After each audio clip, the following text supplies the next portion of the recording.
Esta noite eu quero falar sobre um homem cego na Bíblia que teve um encontro com Jesus. Esta história está no 10º capítulo do Evangelho de Marcos, começando no versículo 46. E chegaram a Jericó. Quando Jesus saía de Jericó com seus discípulos e uma grande multidão, o cego Bartimeu, filho de Timeu, estava sentado à beira do caminho mendigando. E quando ouviu que era Jesus de Nazaré, começou a clamar e disse: Jesus, filho de Davi, tem misericórdia de mim.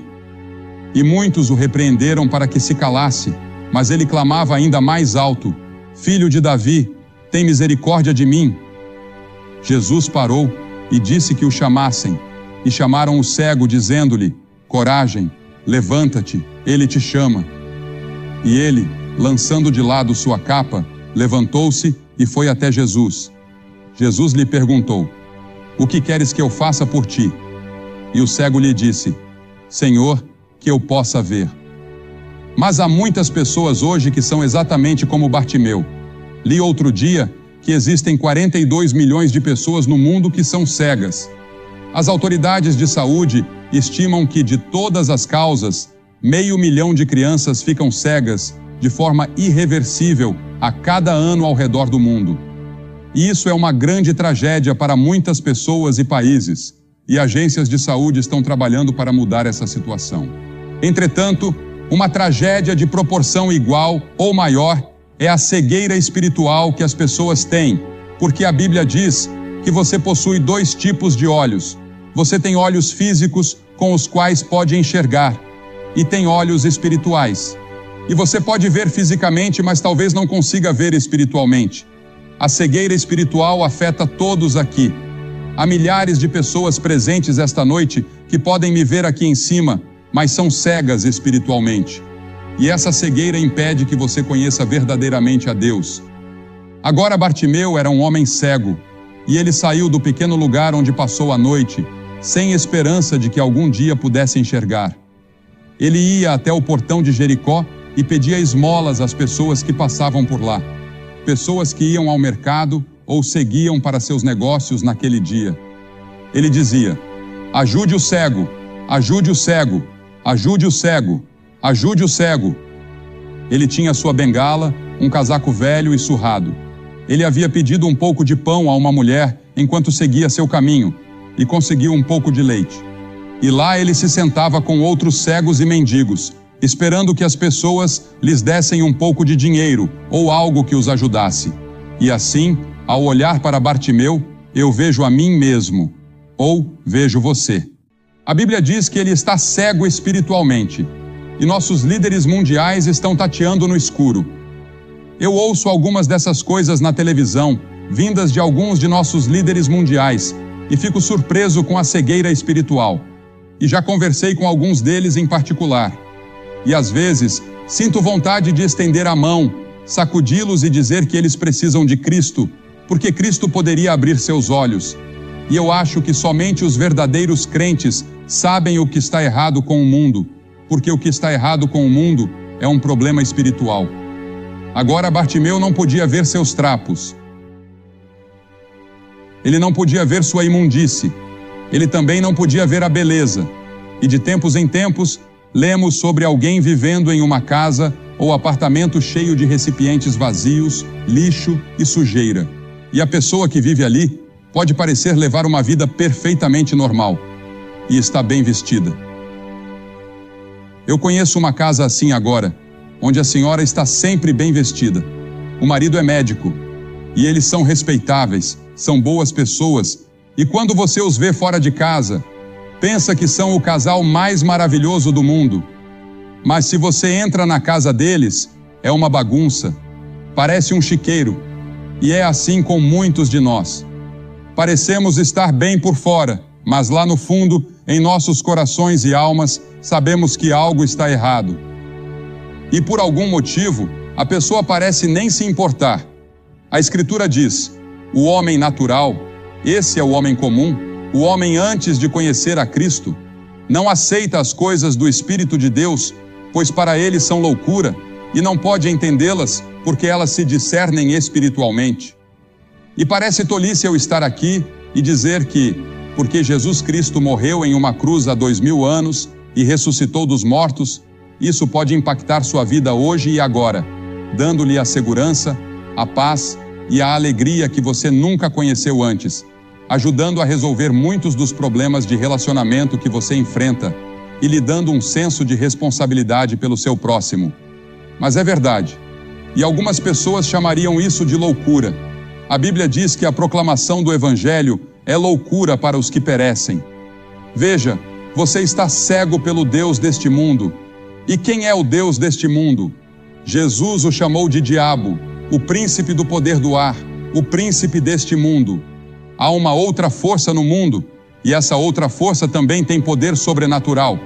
E essa outra força é o diabo.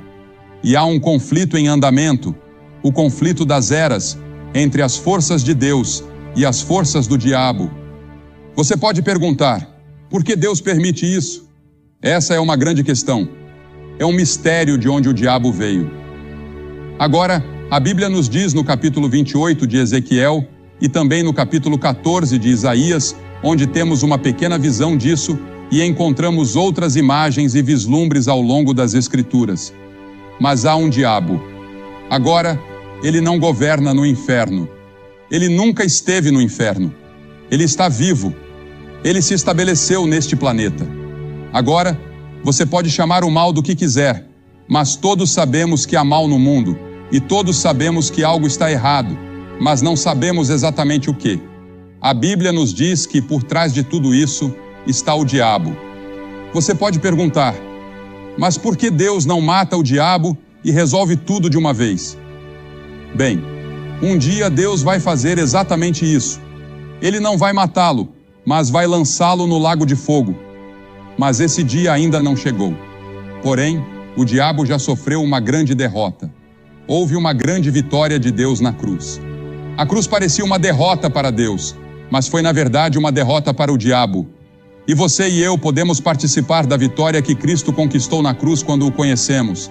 Mas até lá, o Deus deste mundo cegou nossos olhos, então nossos olhos estão cegados sobrenaturalmente. E é por isso que apenas o Espírito Santo pode remover essas vendas que estão sobre seus olhos neste momento. Este homem não era apenas cego, ele também era pobre. E lemos sobre a pobreza no mundo hoje, e isso parte nossos corações. Muitos de nós estamos sofrendo esta noite de pobreza espiritual. Além de ser cego e pobre, ele também era indefeso. Bartimeu esperava morrer em sua cegueira. Ninguém poderia curar esse tipo de cegueira. Mas havia uma esperança para Bartimeu. Bartimeu tinha ouvido muitos rumores sobre esse estranho da Galileia, que andava pelo país, curando pessoas, ajudando pessoas e pregando para as pessoas. E ele ouviu a aproximação de uma grande multidão de pessoas. Seus ouvidos eram muito atentos, e ele conseguia ouvi-los. Ele ouvia as crianças, ouvia as pessoas conversando entre si, e ele perguntou, o que está acontecendo? O que está acontecendo? Ninguém lhe dizia. A multidão se aproximava cada vez mais, e ele agarrou a saia de um homem que passava por perto e disse, diga-me, quem está passando pela cidade? E esse estranho, cujo nome ninguém sabe, virou-se e disse, Jesus de Nazaré está passando. E Bartimeu pensou consigo mesmo, Jesus de Nazaré, eu já ouvi falar dele. Ouvi dizer que ele pode curar pessoas, que ele pode ajudar pessoas. Talvez ele possa me ajudar. Sabe, há apenas algumas vezes em nossas vidas em que Jesus de Nazaré passa por nós e temos uma oportunidade como temos esta noite de recebê-lo. Veja, as pessoas têm orado no Espírito Santo, que tem trabalhado, e muitas pessoas já receberam Cristo. E que hora e que momento para você vir. Esse estranho lhe deu a mensagem. Jesus de Nazaré está passando. Eu me lembro da história do cirurgião geral de Portugal, um ex-cirurgião geral, que estava caminhando pela rua um dia, quando um pedaço de papel grudou em seu pé. Ele foi para casa, tirou o papel do sapato e olhou para ele. Era um folheto evangelístico. Ele decidiu lê-lo e o leu. E para resumir a história, ele se converteu a Cristo e se tornou um grande líder cristão e um grande professor da Bíblia. Apenas um pequeno testemunho simples como esse. Deus pode usar todas essas coisas, e é por isso que devemos sempre ser fiéis em nosso testemunho, porque você nunca sabe quando aquela garçonete no restaurante ou aquela pessoa que você encontra no trabalho estarão observando sua vida, é claro, para ver se você vive de acordo com o que prega. Jesus tem passado por Hamilton. Jesus tem passado pela Ferradura Dourada. Ele pode estar passando pela sua casa. Ele pode estar passando pelo quarto que você ocupa em um hotel. Ele está passando por aqui no sul da cidade de Ontário. E em seu desespero, Bartimeu clamou com toda a sua força: Jesus, filho de Davi, tem misericórdia de mim, tem misericórdia de mim. E os outros mendigos disseram: cala a boca, os magistrados vão ouvir isso e vão nos prender. Mas ele continuou clamando. Essa era a sua única chance. Jesus estava ali e ele ia aproveitar. E os outros diziam: fique quieto, Bartimeu. Quem quer ouvir alguma coisa de um velho mendigo como você? Mas quanto mais o repreendiam, mais ele clamava. E quero que você note algumas coisas sobre isso. Primeiro, ele clamou pela coisa certa. Ele clamou por misericórdia. Ele precisava de outras coisas, mas o que ele mais precisava era de Cristo. Ele precisava de Deus. Tem misericórdia de mim, tu, filho de Davi, tem misericórdia de mim. Isso é o que todos nós precisamos esta noite. A misericórdia de Deus. Misericórdia. Quando eu estiver diante do tribunal de Cristo, não vou dizer: Senhor, eu quero justiça. Se eu receber justiça, vou acabar no inferno. Eu quero misericórdia. E Deus ofereceu sua misericórdia na cruz. E ele diz: eu vou te perdoar e te limpar de todo o pecado que você já cometeu. Você nunca terá que enfrentar o julgamento. Você nunca estará em perigo do inferno se entregar sua vida a Jesus Cristo. Então, primeiro de tudo, você tem que dizer: eu sou um pecador. Você tem que dizer isso a si mesmo e talvez a outras pessoas, assim como um alcoólatra. Antes de você poder ajudar um alcoólatra, ele precisa estar disposto a dizer: eu sou um alcoólatra, para que você possa ajudar. No vício em drogas, você tem que dizer: eu sou um viciado em drogas, preciso de ajuda.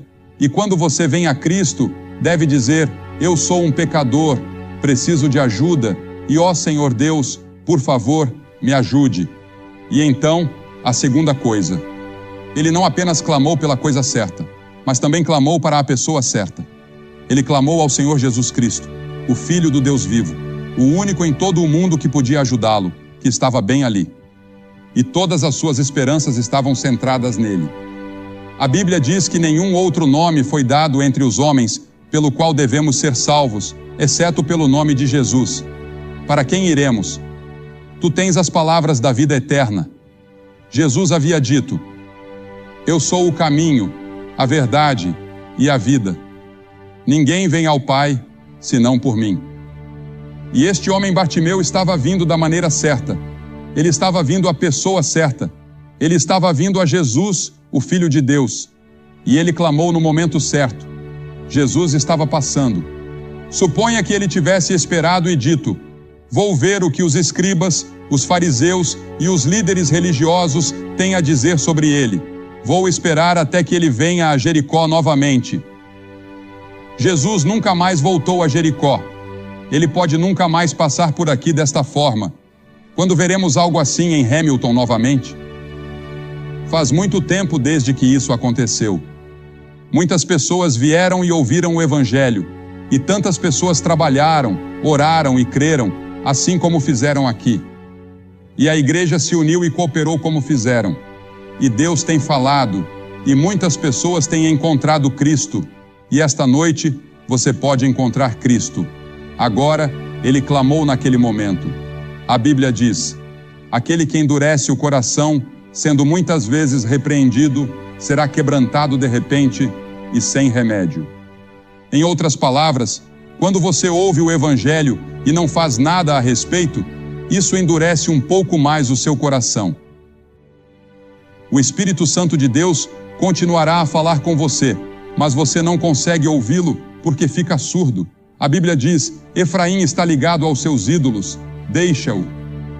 Chega um ponto, não sei onde ou quando, mas existe um ponto além do qual você pode chegar, onde seu coração está tão endurecido que mesmo que Deus continue falando, você não pode mais ouvir. Então venha agora, enquanto você tem uma oportunidade. O grande governador Félix tremeu quando Paulo estava falando com ele sobre o Evangelho e ele disse: Vai-te, Paulo, quando eu tiver uma ocasião mais conveniente, chamar-te-ei. Mas ele nunca teve uma ocasião mais conveniente. Aquele foi o seu momento, aquela foi a sua hora diante de Deus, e ele não aproveitou. A Bíblia diz: agora é o tempo aceitável, agora é o dia da salvação, não amanhã. Pode ser que nunca haja um amanhã para você. Este pode ser o seu momento. Aquele que endurece o pescoço, sendo muitas vezes repreendido, será quebrantado de repente. Observe como Jesus atendeu à sua necessidade. Havia uma grande multidão de pessoas, e hoje em dia pensamos em termos de grandes multidões. Há uma grande multidão aqui esta noite. Disseram-me que são 18.000 pessoas. E pensamos em termos de multidões. Pensamos em encher nossas igrejas, em encher um auditório ou ter uma grande multidão em um jogo. Pensamos em termos de multidões, mas é interessante que Jesus não só pregou para as multidões, mas os maiores sermões que acho que ele já pregou foram para indivíduos. Ele parou e ficou parado quando este homem cego o chamou. Uma grande multidão de líderes estava ao seu redor. Ele poderia ter dito: não tenho tempo, estou a caminho de Jerusalém para morrer pelos pecados do mundo. Mas ele parou em seu caminho para a cruz para ouvir o clamor deste mendigo. Ele parou de morrer na cruz para ouvir aquele ladrão dizer: lembra-te de mim quando entrares no teu reino. Ele parou quando uma mulher tocou em sua veste. E Jesus vai parar por você esta noite. Porque veja, ele vê você esta noite como se você fosse a única pessoa em todo o mundo. Ele não vê você como parte desta grande multidão. Ele vê você como você é. Ele conhece todos os seus pensamentos, todas as suas intenções e todas as lutas que estão acontecendo dentro de você. E a Bíblia diz que ele ama você e morreu por você. E se você fosse a única pessoa em todo o mundo, ele teria morrido por você. E Jesus não apenas parou, mas disse: chame-o. As Escrituras dizem em Lucas 19:10 que ele veio buscar e salvar o que se havia perdido. Você está perdido psicologicamente, espiritualmente está perdido. Você precisa de alguém que o encontre e coloque os braços ao seu redor. É isso que ele fará por você esta noite. E houve uma surpresa no rosto das pessoas da multidão ao verem aquele pobre velho cego, imundo e sujo sendo chamado. Pela primeira vez, eu suponho, alguém o chamou. Alguém jogou sua capa sobre ele. Alguém lhe deu sua bengala. Ele jogou os dois fora e correu até Jesus, prostrando-se diante dele. E então Jesus lhe fez uma pergunta estranha. Ele estava cego há todos aqueles anos, e Jesus perguntou: o que queres que eu te faça? Você consegue imaginar isso?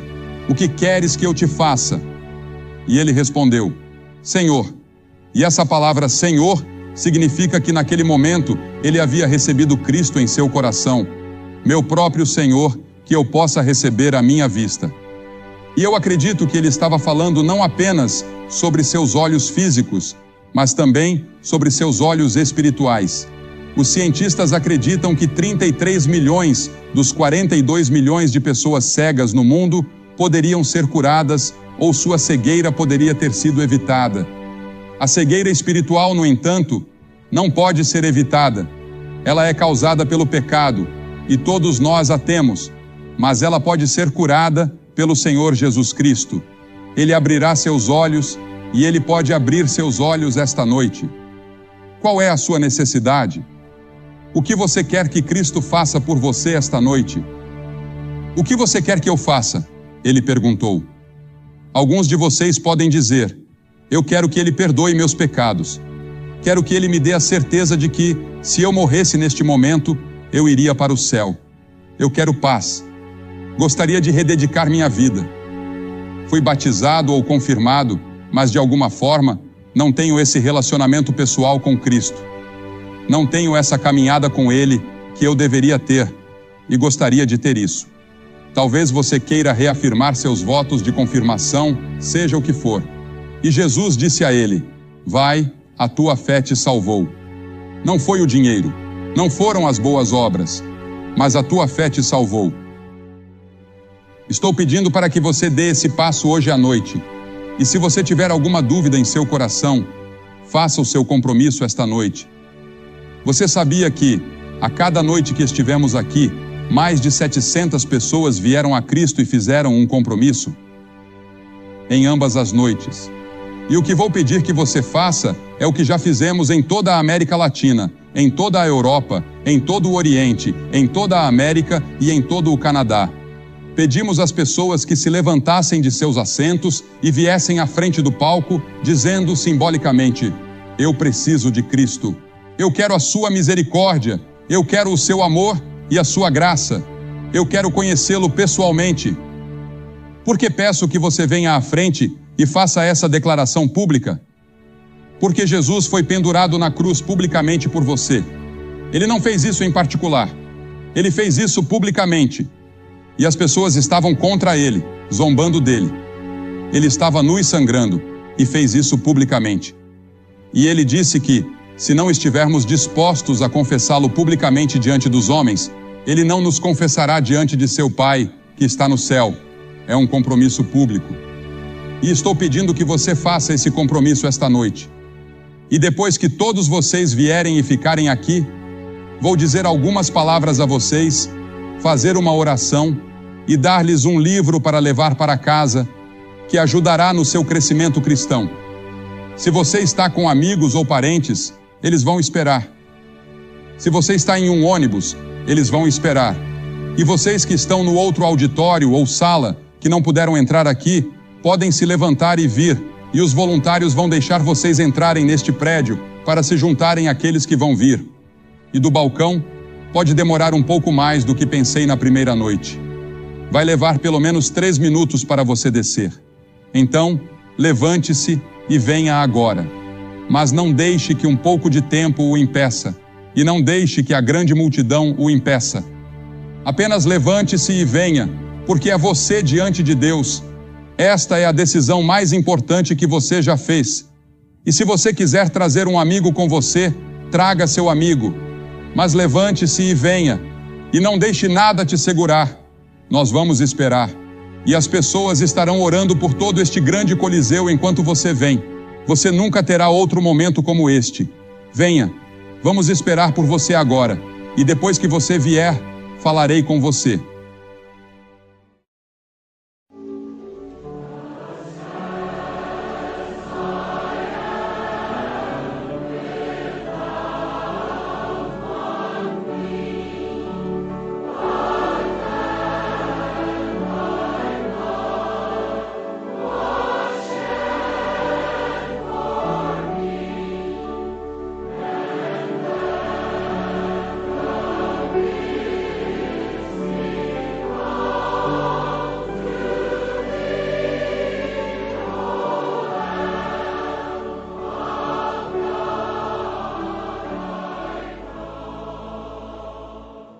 Você que está assistindo pela televisão, Deus tem falado poderosamente a centenas de pessoas, e centenas já vieram e ainda estão vindo. E você pode fazer esse compromisso onde quer que esteja e dizer sim a Jesus Cristo.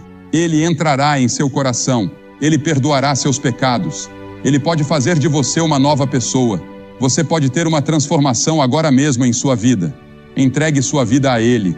E se você quiser, pegue o telefone e ligue para o número que você vê na tela. Há pessoas esperando para falar com você. Se você ouvir um sinal de ocupado, ligue novamente alguns minutos depois e você conseguirá falar, pois há centenas de linhas disponíveis. E não se esqueça de ir à igreja no próximo fim de semana.